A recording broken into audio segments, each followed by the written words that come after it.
Welcome to the Israel Bible Podcast. My name is Cindy Parker, and I am an author, a speaker, and the professor of Holy Land Studies at Israel Bible Center.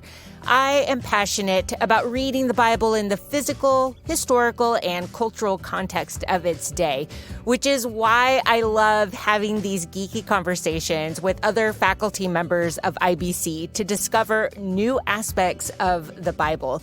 These are some of my favorite dialogues because as a modern audience reading an ancient text, we know that the Bible does not need to be rewritten, but it needs to be reread. This week, I am joined by Pinchas Shir, who is the Associate Professor of Ancient Cultures, and we are here to talk about his course, The Stories of Jewish Christ Among the Rabbis.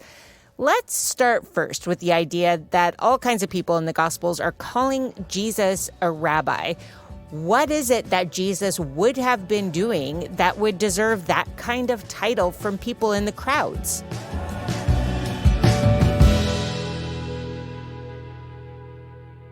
So what does it mean to be a rabbi essentially in that era in the first century CE? That's really a good way to ask the question because the truth is rabbi is a term that gets to be developed over a long period of time.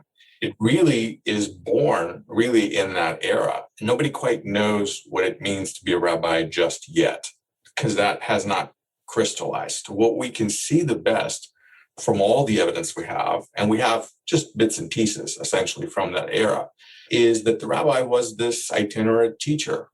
Anybody who was schooled and trained in teaching the Torah, anybody who can explain it well in an educated way, connect all the dots and give the proper commentary, sort of say, break it down and connect it to the Jewish people history, to all of the things that went on before in the halakha, that's the person who was a rabbi, a person who can basically masterfully deal with those issues and passages and reason through them, work through them. There are some what we call methods of rabbinic interpretation, which play into it. And these are traditional that have been around for a while.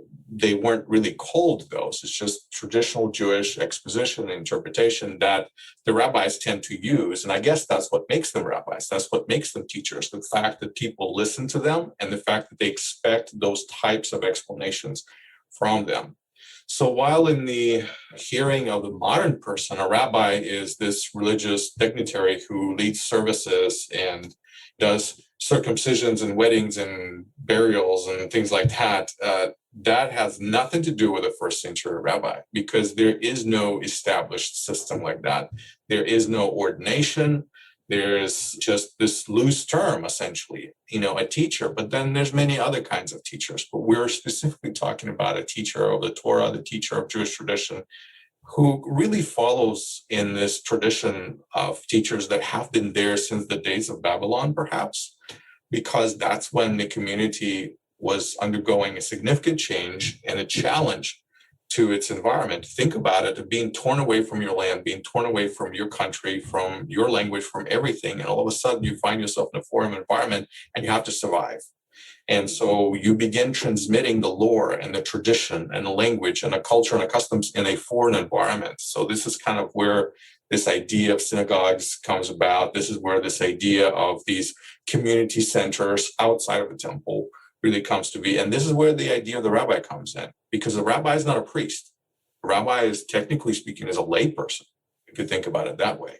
The priests, they were to educate people in the temple. They were to lead people through the worship service officially. They were the teachers of Israel. But of course, in an environment like that, in Babylon, in exile, you're not going to have functioning temple. You're not going to have priests functioning that way. So this new idea of this religious teacher who is not such a teacher based on heredity, but really a teacher based on skill, based on their mastery of the text, that's when it's born. And the really Jewish tradition undergoes a lot of changes through that period where Judaism or Jewish worship becomes much more text-focused also, where before it's all about sacrifices, it's all about rituals in a temple, but now that you move towards more text-based worship, Now you have this new emerging class, this new group of people who can teach the text and explain the text and interact with the text in a masterful way. And that's really what this idea of rabbi comes from. So you mentioned early on that the idea of rabbi, that it's still developing in the first century CE. So is there a time when the title crystallizes, where the ideas that have been forming since the Babylonian exile through the first century, where it's really crystallizing and it becomes something specific? Or is that something that just continued through hundreds of years to develop? Well, it does continue to develop. It's kind of and in some ways, maybe it's still developing. The truth is that if we look at antiquity, if we actually look for evidence of this term rabbi and how it's being used, we have a few inscriptions, basically stone inscriptions, tombstone inscriptions, columns, places like that. They were primarily discovered in Israel, most of them around city of Yaffo, actually. And they would be dating to the first century, to the end of first century, maybe the beginning of second century. That's the carbon dating. And so we have a few inscriptions with this term rabbi. Okay. But of course, they don't really tell us more than that simply a person was called by such and such title or name.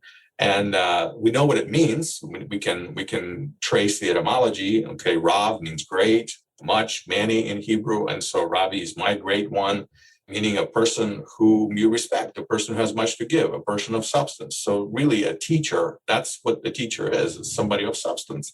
So we can trace that. But besides a few inscriptions from the first century, actually the New Testament is the primary place where you find the earliest evidence for this term, for the title.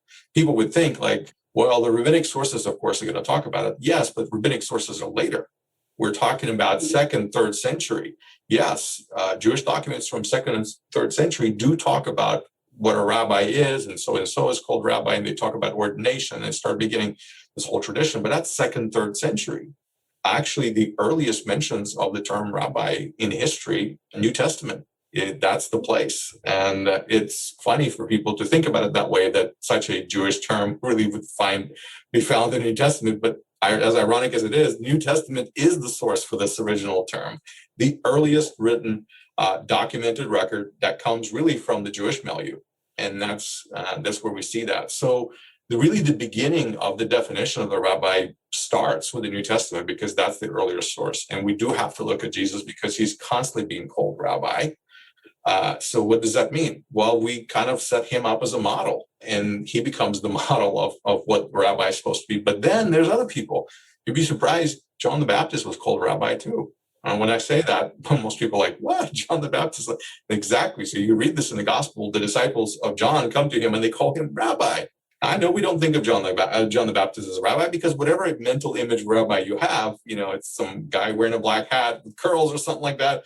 Maybe you think of a Hasidic rabbi. You certainly don't think of John the Baptist that way, because most people see John the Baptist as this guy with a crazy hair wearing animal skins or something like that. I mean, he looks more like a caveman than a rabbi. So when I say John the Baptist is a rabbi, most people are like, what? What are you talking about? Again, because in our minds, we're not thinking like ancient people. We're thinking more, we're projecting our modern idea of what the rabbi is and supposed to be. And so most people, when they think of rabbi, they think of this, official office that has schooling. Then you go to school, you get your graduate certificate, you have an ordination ceremony. And that's how it happens for modern rabbis. That's not exactly how it was for ancient rabbis. Even in the Mishnah, as you read the descriptions, they say that so-and-so found this disciple and he made him a rabbi. Okay, what did he just do? Maybe he prayed for him, maybe he did something, but we don't really know, because those types of ceremonies and customs and traditions don't become crystallized until much later in history. So really, we're back to New Testament. If the position of rabbi is developing and morphing over time, then is the position of the student also morphing? What do we know, especially from the Gospels, about what the student role is of the rabbi? Those who are, we could say the disciples, but even the crowds that are calling him rabbi. Is there a a role, a responsibility they now have by recognizing that he is one of the great ones? Yeah, well, at a different level of students. Of course, in the synagogue, there's a traditional environment of learning. And a lot of times, as the scriptures receive their moment of exposition, where people are being given explanations, that a lot of times it would come from a priest, perhaps in the community, or it would come from maybe a Levite, maybe it will come from one of the rabbis, one of the Pharisees. The Pharisees are known for being the teachers in the synagogues. So that was their role. Essentially, they were the rabbis. And rabbi does not run the synagogue, by the way. It's the community that runs the synagogue. In the New Testament, we meet this figure called arch synagogus, which basically means the leader of the synagogue, the ruler of the synagogue, whatever you want to call him. But the idea that this is the president of the body, and he's usually a local communal leader, and you may actually have a rabbi come from another town and teach, and then another one will come from another town and teach. And so there's a responsibility on students, but there's different types of students. In the synagogue, everybody learns because that is their worship experience. But then there's some who show promise, perhaps they become followers, they become closer to the rabbis. They who have some of the same abilities, perhaps they can develop and hone in on those abilities, and they can become true disciples or true students, and they would become the future rabbis. And those would be identified in a variety of different ways. But what we do know, people have gathered their formal disciples who would follow them. And it wasn't so easy because they had to learn for extended period of times. There was tuition to pay. They were expected to support their rabbis. So if you didn't really have money to pay, that might not happen. So what was remarkable about Jesus, he was the rabbi who didn't ask for tuition. He didn't want to be sought by others to become their rabbi. He just said, come follow me. Right. And that was it. So that's a kind of, we don't really have any type of records or indication that he was asking for tuition at all. Maybe there were some donations involved and things like that, but that was completely voluntary. And so it wasn't such a formalized process, where in the Mishnah, we read about some rabbis who actually do charge fees to their students. And that is how they continue to exist and continue to learn and grow themselves. So the different levels of students, and of course, different levels of responsibility. And we have to kind of recognize that what we see in the gospel is the general population a lot of times come to Jesus. They're not true followers in the sense that they don't actually follow him, but then he has that small group, the inner group, are the ones that he called, and he invests into them, and he trains them very specifically. And there's always capacity for that room to be, there's always a possibility of that group being enlarged, but he begins with the original 12, and that's what he does. I'm glad you mentioned them, because in a previous podcast just a couple weeks ago, I talked to Nick about the women who financially support Jesus. And so it's interesting to think of, if Jesus is not asking tuition or like billing his disciples to follow him, he does have others who are around who are paying those fees and who are also following him and learning from him. Yeah, there are different levels of students. And so what we're not used to, I guess, and I think this is a very Western thing, is not really realizing how egalitarian society was in that point. And so women had opportunities to listen to him. And we have lots of women in the Gospels who clearly are his disciples, although that is not how they're going to be portrayed in a lot of sermons and commentaries, but they clearly are. And they're listening to him, and they're contributing to him. They're serving him and financially supporting him as well. And they're enjoying a very intimate instruction a lot of times, the kind of instruction that would be available only to those inner circle people. And so essentially, a lot of times we just focus on the 12 apostles, right? The 12 disciples, they're all guys, but there are women there too. And that's something, again, goes against the grain of a Western culture that's so focuses on that type of leadership. I think in ancient Israel was a lot more egalitarian. And we do see that even among the rabbis. Guess what? Some of the wives of the rabbis are also involved in Torah discussions, and sometimes they even set their husbands straight. So yes, that's in the Talmud too. That happened in that community as well. So we have to be realistic in that sense. When I am traveling with people in Israel and we look at ancient synagogue buildings, they often ask me about the division between the sexes in the synagogues. Like more recent synagogue buildings, ancient designs also included balconies, especially in the larger communities like in Capernaum. But if we pay careful attention to the work of Hannah and Shmuel Safrai, who did an in-depth inquiry into the earliest writings and the earliest synagogues, we find there was no such thing as a woman's balcony or a division between the sexes. That developed later, and it often surprises people who have assumed a practice they see now was also true of the ancient community. See how our modern assumptions can be read back into the text? Now, I mentioned the earliest of the writings. What does this even mean? Maybe we should define a couple terms, like rabbinic sources. What does that even refer to? So in the study of the New Testament, when we're talking about using rabbinic literature or rabbinic resources to study, really what we would most often refer to is Mishnah. Mishnah is the most relevant, the closest document.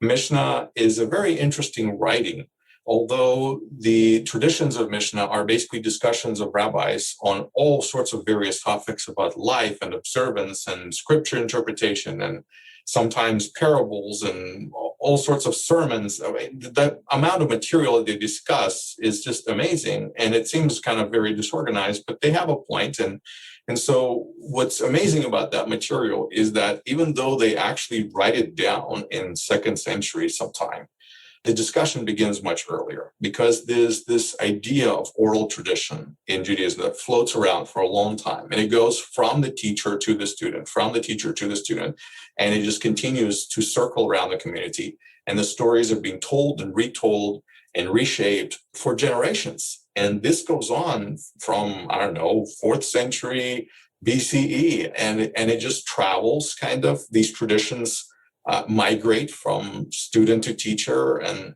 as they become teachers themselves, they pass them on. So when the rabbis sit down to compile some of this material, they're telling stories of their teachers who are telling stories of their teachers. So we have a lot of oral material that finally makes it into a written form, and it's actually it's impossible for us to trace it. Where does the story really began? We don't have proof, but we know that some of the stories we hear are quite ancient. Some of the commentaries that we hear are way back, and some are maybe contemporary to those rabbis. That's like their stuff, their original material that they're talking about, that they're working through in light of their historical situation. So when we're talking about rabbinic materials, a lot of times in the study of the New Testament, particularly Mishnah is important. And that's a major document that was recorded. Oh, wait, so before you move on, I want to ask a little bit about the Mishnah. Because we have this oral tradition, and I don't think that we should say it's not a reliable tradition because it's oral. There's something that's quite solid about this tradition. But Jewish tradition has been passed down orally for so many generations. It actually is quite sophisticated. To say that it's not reliable is really to show ignorance, because you can go to a yeshiva today and you can ask Jews to sit down and recite pages and pages and pages and pages of Talmud completely from memory, word for word, and you can check them. Guess what? It works. It has been working for so many generations. It's been proven to be very accurate and very reliable. It's just that we don't rely upon it in our modern world with papers and written records. We don't memorize massive amounts of material in our head. So because that's foreign to us, that doesn't mean that they weren't capable of doing that. I think it was actually quite effective in how oral tradition was passed down. I do believe it was accurate, so I wouldn't dismiss it as inaccurate. I think that's not right. Some things do get lost in transmission. So there's always a little bit of a poetic liberty, creative adaptation. And so these things do play in. So you can't say that, it's exactly what it was said was transmitted.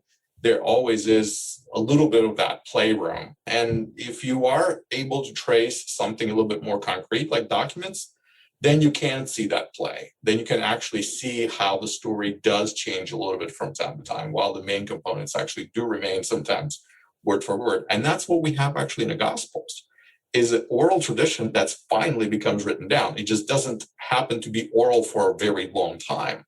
That's the difference.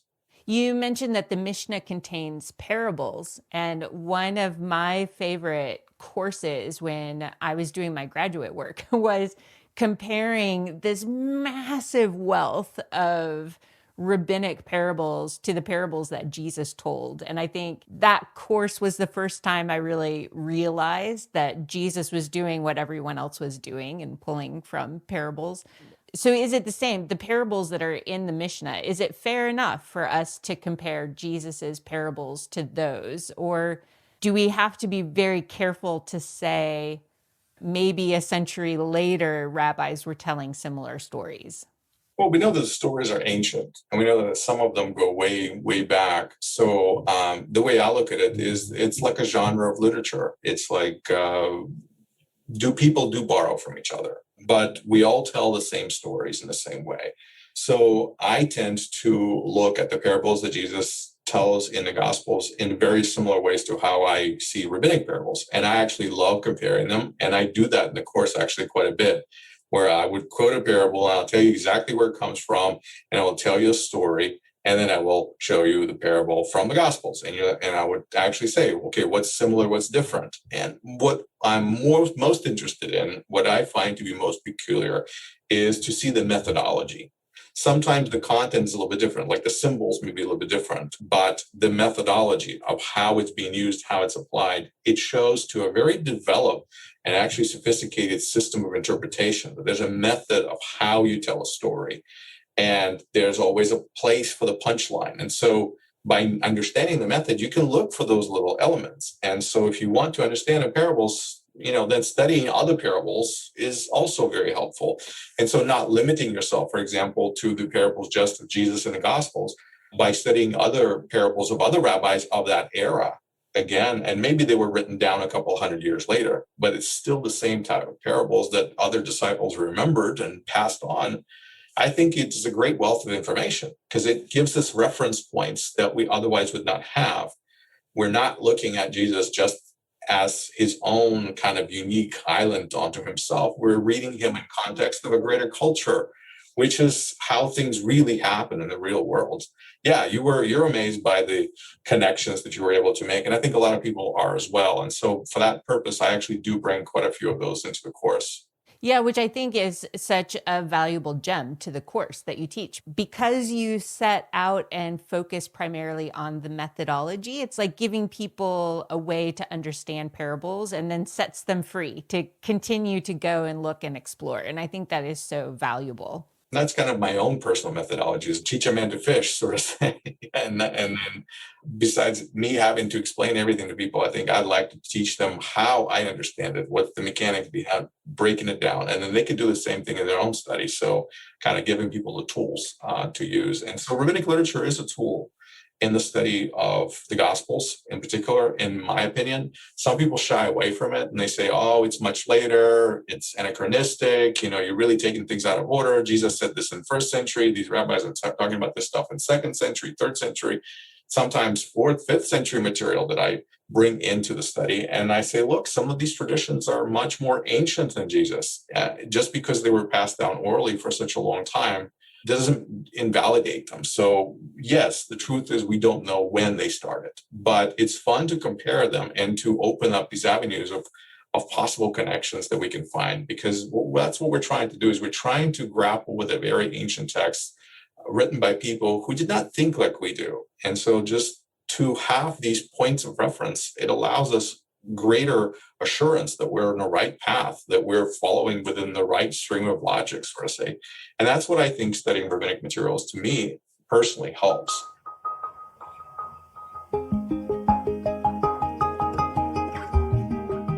For more conversation about what rabbinic material is and if or when there is an overlap with the Gospels, join us for next week's episode of Israel Bible Podcast. We get into the Talmud and the differences between the Babylonian and Jerusalem Talmud, along with other terms like halacha and midrash. What are these things?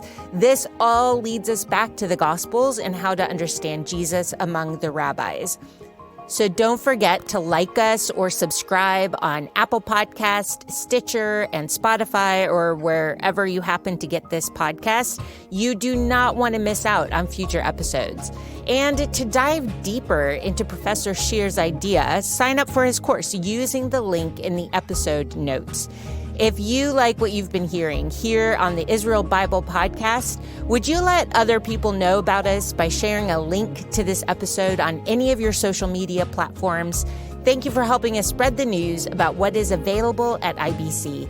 Thank you to Jeremy McDonald with Mason Jar Music for mixing, editing, and crafting all the good sounds you hear. And thank you for being curious about the world of the Bible.